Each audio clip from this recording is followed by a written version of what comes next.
manje usezosizwisa ke lento ebezoyenza ebesasimarinate usezosigrilla ke manje. Hey wethu bhuti wami.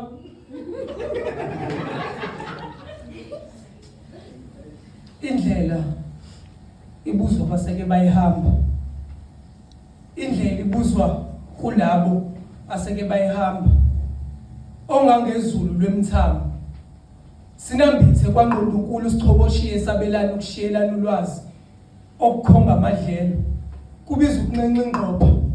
Kubuyekezwe izihibo kosana licathula.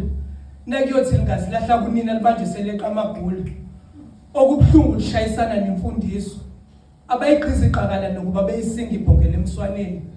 Thina siyizukulwane sadusa inhlonipho ngesihlangu semfundo. Thina sahlanekezela ukukhoma. Nosibona mdibi munye sibekuyintokozo nokuba nginificile ngaphambi kokuhlwa ngokuba phela ukuhlwa kwengeza ukhwantalala kusondeza negodi ithunzi kanye nokufa. Obeka intobeko eyokuvula iminyango evaliwe. Ze ukhuthaleke nawe mnewethu. Uphumele sampondo zankomo ubuye lozilahla kunina. Ubuye sewukhomba ngophakathi. Lenyathuka ikukhumbuza ukuba yikho inkomo yokuthonga. Leli joka yilo futhi eliyokwelisela ngaphesheya. Izibazi nemhuzuko zingamafutha kweqola yokunqobo. Thina sinemhuzuko kaMpilo. KwaMpilo yini le impi egobhoza igazi iqhuma isililo kwindlebhisholo. Athi bazalwa izibusiso ngokuhlukana efakazela nokuba iziphiwo zinesisekelo esiqinileyo. Ehlaba ehliliza.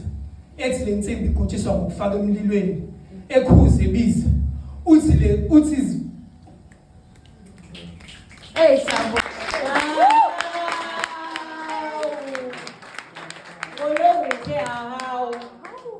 Papa my midnight is oh,